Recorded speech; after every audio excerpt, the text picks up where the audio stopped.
Hi, good morning, నమస్తే అందరికీ. ఎట్లున్నారు? అందరు మంచిగా ఉన్నారా? నేనైతే చాలా మంచిగా ఉన్నా. మీరు కూడా సుఖ సంతోషాలతో అందరూ హ్యాపీగా నడవాలని కోరుకుంటున్నా. అయితే మ్యాటర్ ఏంటంటే వీడియో చేయకైతే చాలా రోజులు అయిపోయింది. ఇంకొకటి ఓలా ఊబర్లో రేట్లు అయితే ఘోరంగా తక్కువ వస్తున్నాయి. ఏం చేయాలనో అర్థమైతే లేదు. అసలు చాలా అంటే చాలా తక్కువ వస్తున్నాయి. మీకు ఎట్లా నడుస్తుందో మీరు కూడా కామెంట్ చేయండి. ముఖ్య కారణం వీడియో చేయడానికి ముఖ్య కారణం ఏంటంటే మొన్న ఒక రోజు అయితే డ్రైవర్లు అందరం కలిపి ఒక మీటింగ్ అయితే అరేంజ్ చేసుకున్నాం. అంటే ఒక గిట్టుబాటు ధర రానికే ఒక ఏం చేయాలని చెప్పేసి ఒక మీటింగ్ అయితే అరేంజ్ చేసుకున్నాం. అక్కడ కొందరు డ్రైవర్లను కనుక్కున్నా నేను, రేట్లు ఎట్లా వస్తున్నాయని చెప్పేసి. వాళ్ళ మాటల్లో మీరే చూడండి ఎట్లున్నాయి రేట్లు అనేది, మీకే తెలుస్తుంది. ఇంకొకరు కొత్త వాళ్ళు ఎవరన్నా కొనాలనుకుంటే కొనకండి అన్న, మీకే అర్థం చేసుకోండి. మీకే మంచిగా చెప్తున్నా, అర్థం చేసుకోండి. మేమే కొన్ని నడి సముద్రంలో ఆగిపోయినాం, ఎక్కడ పోవాలో అర్థమవుతలేదు. అసలు అర్థం చేసుకోండి. కొత్త బండ్లు కొనకండి, మీరు ఇబ్బంది పడకండి. సరే, ముందుగా మన ఛానల్ని ఎవరైతే చూస్తారో సబ్స్క్రైబ్ చేసుకోండి, లైక్ చేయండి, కామెంట్ చేయండి. సరే, మన డ్రైవర్ల దగ్గర చూద్దాం. చూడండి, మీరే చూస్తే అర్థమైపోతుంది. అన్న, ఓలా ఊబర్లో రేట్ ఎట్లా వస్తున్నాయి? ఇప్పుడైతే ఓలా ఊబర్ చాలా ఘోరంగా ఉంది. మనకైతే ఓలా ఊబర్లో ఏం అర్థం కాకొచ్చింది. మన బండి పెట్టి కూడా మనం చాలా అపాయిస్ లాగా అయినాం, ప్యారలైజ్ అవుతాం కదా, అట్లా అయిపోయింది. మనకు నెత్తుడిది మొత్తం తాగేస్తున్నారు. మీకు రోజు ఇన్కమ్ ఎంత వస్తుంది? నా ఇప్పుడు రోజు ఇన్కమ్ ఏం చెప్పాలన్నా, 55 రూపీస్ డ్రాప్ వస్తుంది. మన 10 లక్షల స్విఫ్ట్ డిజైర్ బండి ఉంది. మనకి ఈఎంఐ ఉంది, లేకంటే 18,000, 18,000 మనకి ఈఎంఐ ఉంది. 52 రూపీస్, 78 రూపీస్ డ్రాప్ ఇస్తుండు. దాంట్లో ఏం చేయాలి? మీకు ఏం చెప్పాలి? ఏం కమాయి వస్తుందని చెప్పాలి. 55 రూపీస్లో ఏం చెప్పాలి? ఇంతకుముందు ఎట్లా ఉండే, ఇప్పుడు ఎట్లా ఉంది? ఇంతకుముందు అంటే మన లాక్డౌన్ అయిపోయాక అవతల అంటే మనకు మినిమం ఫేర్ అయినా వస్తుండే. అప్పుడు మనం హ్యాపీ ఉంటుండే. మనం నైట్లో నడిపిస్తే కూడా మళ్ళీ హ్యాపీ ఉంటుంటాం. కానీ అప్పటి సంది మనకు ఎంత నొక్కేసినారంటే మనం ఏం చెప్పలేం. ఇవాళ ఎంత బాధగా ఉన్నది. మన ఎవరైనా ఉన్నారు అక్కడ ఓలా ఊబర్ వాళ్ళకు నేను ఒక చెప్తున్నా, మన జాగాల వాళ్ళ ఉండి ఇక్కడ చూడమని చెప్తున్నాం. మనకు భార్యలు ఉన్నారు, ఇంటి ఉంది, అమ్మ నాన్నలు ఉన్నారు, పిల్లలు ఉన్నారు, స్కూల్ ఫీజు ఉంది, రెంట్స్ ఉంది. హైదరాబాద్లో ఎంత పెరిగింది. మనకు ఒక అన్ ప్లేస్ దగ్గర మనం పార్క్ చేస్తే మనకు 1035 రూపీస్ మనకు చాలానే వస్తుంది. ఇప్పుడు కొత్త బండ్లు తీసుకోవాలంటే కొనొచ్చా వద్దా? ఇప్పుడు కొత్త బండ్లు తీసుకోవాలనుకుంటారు, కొత్త డ్రైవర్లు అనుకుంటారు, తీసుకోవాలన్నా వద్దా? నేను కొత్త డ్రైవర్లకు ఒక మాట అంటున్నా, ప్లీజ్ కొత్తగా పాత బండి కూడా కొనకండి. మీరు ఒక ₹1,00,000 వేసి కూడా ఈ ₹1,00,000 కూడా ట్యాక్సీ క్యాబ్లో వేయకండి. ఈ ₹1,00,000 ఒక పాండపాలు వేయండి, ఒక పాలు అమ్మండి, కిరాణ్ షాప్ పెట్టుకోండి. ట్యాక్సీలో వద్దు అన్న, ఎత్తి దండం పెట్టున్నా, ట్యాక్సీలో ₹1 వేయకూడదు. ఏం చేయాలి అన్న? పొద్దున పోతున్నాం 5 గంటలకు, మళ్ళీ సాయంత్రం 5 దాకా ₹1000 చేయకొచ్చినాం. 50 రూపాయలు డ్రాప్ ఇస్తే 10, 50 ఎన్ని అవుతాయి చెప్పండి? ఏం చేయాలి మనం?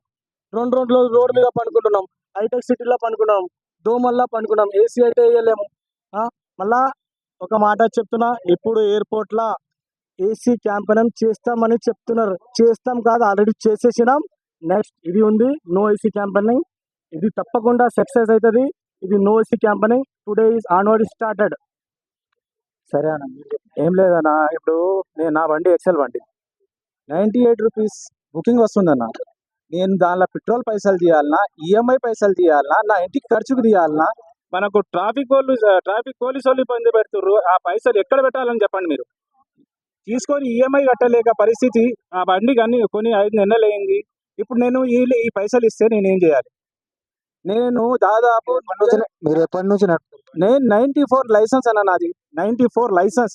నేను ఇంతవరకు ఇంత ఘోరం ఎప్పుడు చూడలేదు నేను. మరి డ్రైవర్లు బాగా సంపాదిస్తారు, కోట్లు లక్షలు సంపాదిస్తారు అని బయట అంటారు.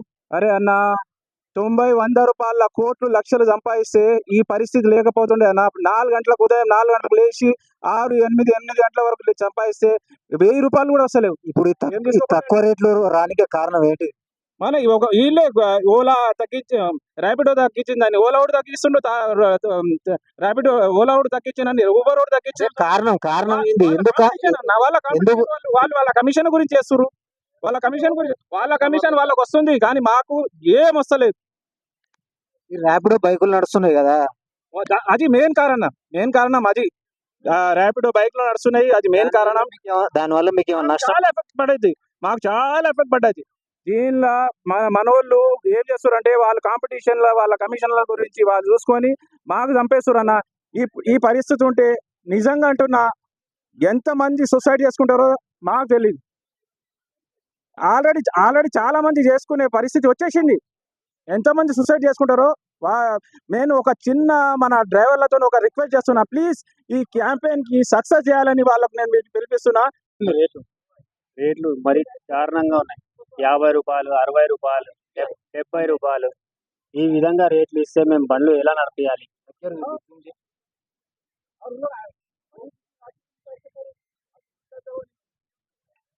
వీళ్ళు కంపెనీలో ఓపెన్ చేసినప్పుడు బేస్ ఫేర్ అనేది ఉంటుండే 120 రూపాయలు, 200 రూపాయలు అలా పెట్టిండే. కానీ ఇప్పుడు ఇలాంటి ట్రిప్లు ఇస్తే మరి ఆ బేస్ ఫేర్ ఎక్కడ పోయింది? మీరు ఎప్పటి నుంచి ఉన్నారు ఈ మోటార్ ఫీల్డ్ లో? నేను ఈ క్యాబ్ గత 7 సంవత్సరాలు 8 సంవత్సరాల నుంచి ఓలా ఊబర్ నడపడం ఎప్పటి నుంచి? 8 సంవత్సరాల నుంచి నడిపిస్తున్నా. అప్పుడు ఇట్లనే ఉన్నదా? అప్పుడు చాలా బాగుండే, వాళ్ళు చాలా ఆశలు చూపెట్టినారు, మంచి సంపాదన ఉందని చెప్పేసి. అంటే అప్పుడు బైకులు కానీ ఉన్నాయా? బైకులు నడుస్తున్నాయి ఓలా ఊబర్? లేకుండే అప్పుడు. ఇప్పుడు ఎఫెక్ట్ దేని వల్ల ఎక్కువ పడ్డది? ఈ రేట్లు అనేది కంపెనీలు పెరిగినాయి. వాళ్ళ కాంపిటీషన్ వల్ల మా బతుకులు ఆగం. కరెక్టే కానీ ఎందుకు ఎఫెక్ట్ అయింది ఇంత తక్కువ దానికి రేటు? ఎందుకు? ఏది కారణం? వాళ్ళ కాంపిటీషన్ వల్లనే ఆగమవుతున్నాయి. డిమాండ్ అండ్ సప్లై అని చెప్పుకుంటారు వీళ్ళు. అంటే పబ్లిక్ డిమాండ్ ఉన్నప్పుడు రేటు పెంచుతాము, పబ్లిక్ డిమాండ్ లేనప్పుడు రేటు ఇష్టం వచ్చినట్టు రేటు ఇస్తా అంటున్నారు. మరి అంటే మీరు ఏమంటారు? డే మొత్తం ఒకటే రేటు కావాలి, డే మొత్తం ఒకటే రేట్ కస్టమర్ కి ఇబ్బంది లేకుండా, డ్రైవర్ కి ఇబ్బంది లేకుండా. అదే యూనిఫామిక్ ఫేర్ కావాలి. టీవీలో యాడ్ వేస్తుండు కమ్ రేట్ గ్యారెంటీ అంట. ఎక్కడి నుంచి ఇస్తాడన్నా? అంటే ఫస్ట్ మీకు ర్యాపిడో ఎంత ఇస్తా చెప్పాడు? 35 రూపాయలు కిలోమీటర్. ఎంత వస్తుంది? ఇప్పుడు 10 రూపాయలు, 14 రూపాయలు అట్లా ఇస్తున్నాడు. 10-12 రూపాయలు అట్లా ఇస్తున్నాడు. ఈ రోజు ఎంత సంపాదిస్తారు? రోజుకి 700 అట్లా తీసుకెళ్తాను. 700. మళ్ళీ వీళ్ళు పార్ట్నర్ గా చూపించి మమ్మల్ని మోసుకుంటున్నారు. వీళ్ళు మోసగిచ్చినారు. వీళ్ళు అగ్రిగేటర్ కంపెనీలు మమ్మల్ని మోసగిచ్చినారు. మరి ఇప్పుడు కొత్తగా కొనే వాళ్ళకి ఏం చెప్తారు? కొత్తగా కార్లు తీసుకోవాలనుకునే డ్రైవర్లకు ఏం చెప్తారు? వాళ్ళకు 2 చేతులు జోడించి చెప్తాను, అన్నలు మీరు కార్లు. చెప్పండి అన్న. నేను ఒక డ్రైవర్గా చెప్పదలుచుకున్నది ఏంటిదంటే, ఇప్పుడు వచ్చే పరిస్థితులు మరీ దారుణంగా ఉన్నాయి. నేను చెప్తున్నది ఏంటిదంటే, 8 లక్షల 9 లక్షల బండికి 89 రూపాయల బుకింగ్, 90 రూపాయల బుకింగ్ వస్తే పెట్టుబడి ఏడికెళ్ళి వస్తుంది? మొన్న చూడండి, ఒక 30 సంవత్సరాల అబ్బాయి డ్రైవర్, ఆయన పరిస్థితి ఎట్లా, ఏం ఆలోచించుకున్నాడో గుండెపోటుతో చనిపోయాడు. చిన్న పిల్లలు ఉన్నారు. ఇప్పుడు ప్రభుత్వం ఆదుకుంటుందా? ఆదుకోదు. నేను చెప్పదలుచుకున్నది ఏంటిదంటే, ప్రభుత్వం నుంచి మా డ్రైవర్లకు ఆదుకోండి.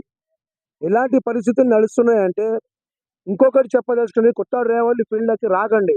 8-9 లక్షల బండ్లు పెట్టుకొని తీసుకొని తర్వాత మీకు ఈఎంఐలు వెళ్తలేవు. రోజు మీరు ఎంత సంపాదిస్తారు ఓలా ఊబర్? చెప్పుకోవాలంటే సిగ్గు వస్తుంది. లేబర్లో ఉన్న వాళ్ళు 1000 రూపాయలు సంపాదిస్తారు. మీకు ఎంత వస్తుంది? ఏం వస్తలేవు, 500 వస్తున్నాయి. ఏంటంటే ఈ యాప్ కంపెనీస్ ద్వారా కమిషన్లతోటి ఎట్లా అంటే అంత ఆపోజిట్ కాంపిటీషన్స్ ఎక్కువ. ఒక కస్టమర్ కూర్చుంటే 100 రూపాయలు బుకింగ్ చేస్తే ఏసీ దాలో సార్ 100 రూపాయలు ఏమి మిగులుతాయి సార్. అంటే ఇంకొకటి అది కాదు, కస్టమర్లది కూడా తప్పే ఉండదు కదా. ఓలా ఊబర్ లో ఎంత చూపిస్తా అంత ఇస్తారు, తప్పు కస్టమర్లది ఉండదు కదా. ఇప్పుడు దానికి ఇట్లా తక్కువ దానికి కారణం ఎవరు? ఇప్పుడు చూడండి, పెద్ద కంపెనీస్ లో అన్ని 2 వీలర్స్ పెట్టి ఉన్నాయి. అంటే మేము 18 లక్షల బండ్లు పెట్టుకొని మనం చార్జ్ చేసుకోవాలి. గవర్నమెంట్ కు ట్యాక్స్ కట్టుకుంటాం. అవును, మరి ఇప్పుడు నేను మొన్న ఒక ఫిట్నెస్ చేయించిన దగ్గర అది గ్రీన్ టెక్స్ తో పాటు 7,000 రూపాయలు. అదే ఒక 2 వీలర్ కి మీరు చెప్పండి, ఒక గ్రీన్ టెక్స్ పెట్టండి, ఆడు నడిపిస్తాడా? ఆడు కూడా మన దానిలోనే వస్తాడు. ఓన్ ప్లేట్ ఉంది ఆయనకి ట్యాక్స్ ఉండదు, ఏముండదు. మా అంటే అక్కడ ఒక 200 పెట్రోల్ ఒప్పించాడు, 1000 రూపాయలు సంపాదిస్తాడు. మాకు 1000 రూపాయలు డీజిల్ వస్తే ఒక 100 రూపాయలు, అసలు 500 రూపాయలు మిగలడం కష్టం. ఓకే, మీరు చెప్పండి, ఎట్లా నడుస్తుంది మీ వెహికల్? ఆ వెహికల్ చెప్పుకోనికే చాలా బాధాకరంగా ఉంది. నాకైతే 10 రూపాయలు, 9 రూపాయలు, 6 రూపాయలు కిలోమీటర్ లెక్క. రోజు ఎంత సంపాదిస్తారు మీరు? రోజంతా 500, 600. అన్న ఇది చెప్తే కూడా నమ్మరేమో. మరి నంబర్, మరి ఎందుకంటే ఫుల్ ఏసీలో కొడతావురా భయ్. ఉదయం పోయి సాయంత్రం వస్తావు, నువ్వు 1000 సంపాదిస్తావు. ఈ ఖాళీ చదువు రాని వాళ్ళే 1000, 1200, 1300 సంపాదిస్తారు బిల్డింగ్ పనికి పోయి అని అనుకుంటున్నావు. మా ఊర్లో అయితే నువ్వు హైదరాబాద్లో ఉన్నావు, నీకేం తక్కువ ఫుల్ అట్లా ఇట్లా బస్సు అంటున్నావు. అది ఇప్పుడు దీనికి కారణం ఎవరు? ఇంత తక్కువ గానికి రేటు కారణం ఏంటిది? కారణము అంటే యాప్స్ ఎక్కువైపోయినాయి. ఓలా వాడు ఇంత ఇచ్చిండని వానికన్నా తక్కువ ఊబర్ వాడు తక్కువ ఇచ్చిండని చెప్పి ర్యాపిడో తక్కువ ఇచ్చిండని చెప్పి ఇంకా అదేదో మన యాత్రి నమ్మ యాత్రి వస్తున్నాయి. అట్లా అయిపోయింది. దాంట్లో ఇంకా మన ఉన్నారు ఇంకా కథ అంతేనా? ఇంకా అంతే. సరే మీ ప్రాబ్లం ప్రాబ్లం చెప్పాలంటే యథావిధిగా అందరు అన్నలు చెప్పినట్టే అన్న. ఇంకోటి ఏంటంటే మెయిన్ యాప్స్ వల్ల కాంపిటీషన్ ఎక్కువైపోయింది. డ్రైవర్కి స్ట్రెస్ అనేది కూడా ఎక్కువైపోయింది. ఇది గత 6 నెలల నుంచి తీసుకుంటే కనుక ముగ్గురు డ్రైవర్లు చనిపోవడం జరిగింది. ఒక అతను ఇంట్లో ఉరేసుకున్నాడు. ఇంకొక అతను పాపము దళిత పాపం, ఒక అతను బంజారా అబ్బాయి కారులో కూర్చొని ఆ ఫోన్ చూసి చూసి కళ్ళు పోయి అప్పుల బాధలు టెన్షన్ తట్టుకోలేరు. కానీ చాలా పెద్ద వ్యక్తి అయితే కాదు, 32 ఏళ్ళు ఉంటాయి అంతే. 32 ఏళ్ళ వ్యక్తి తను స్టీరింగ్ మీద ఇట్లా పడుకొని చనిపోయిందంటే అది ఎంత ఘోరం తెలుసా. ప్రభుత్వం తరపున మీకేం కావాలి? ప్రభుత్వాన్ని మేము కోరేది ఏంటంటే తయారు చేస్తే ప్రభుత్వం అన్న కొత్త యాప్ తయారు చేయాలి.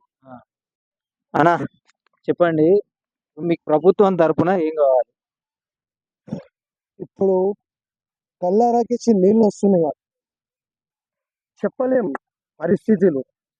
ఒక్క డ్రైవర్ పాప 30 సంవత్సరాల డ్రైవర్ చనిపోయిండు. చిన్న పిల్లలు, వాళ్ళకి పైసలు లేక కష్టపడే డ్రైవర్ చనిపోయిండు.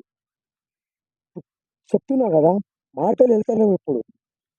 సార్ రేవంత్ రెడ్డి సార్, నేను చెప్పదలుచుకున్న ఒక్కటే, మాలో మార్పులు తేవండి, రేట్లు పెంచండి, మాకు ఆదుకోండి డ్రైవర్లకు. సార్ మీకు తెలియంది ప్రతి ఒక్కరు, మీకు తెలియంది ఏం లేదు, డ్రైవర్ లేనిది ఏ పని కాదు. ఇట్లుంది పరిస్థితి చూడండి. మేము నోట్లాగా చెప్తలే, మేము సిస్టమ్ ముందర పెట్టి మాట్లాడుతున్నాం మేము. ఏం కావాలన్నా? రేట్ కార్డు కావాలా? మరి ఏంటి? ఇప్పుడు గవర్నమెంట్కి, మన కాంగ్రెస్ గవర్నమెంట్కి నాది ఒకటే అభ్యంతరం ఉంది.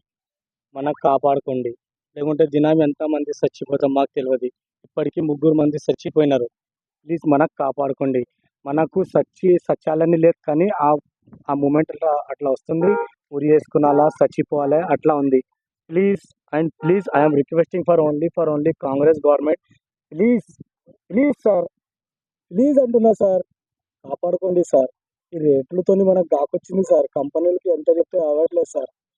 మీరే చూడాలి సార్, గవర్నమెంట్ వాళ్ళు మీరే చూడండి సార్. ఇది ఒక వీడియో మనం మీ దాకా రావాలని ఇంత చేసినాం. ఈ ఎండలో వచ్చి ఇక్కడ మొత్తం చేస్తున్నాం సార్. ప్లీజ్ మనకు కాపాడుకోండి, లేకుంటే దినాం ఎంత డ్రైవర్ చచ్చిపోతారో తెలియదు సార్.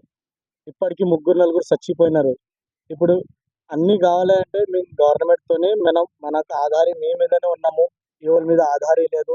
మీరు ఏమైనా చేస్తే మనకు వస్తుంది. Please I'm requesting for Congress government, especially for hour Revanth Reddy sir. Thank you.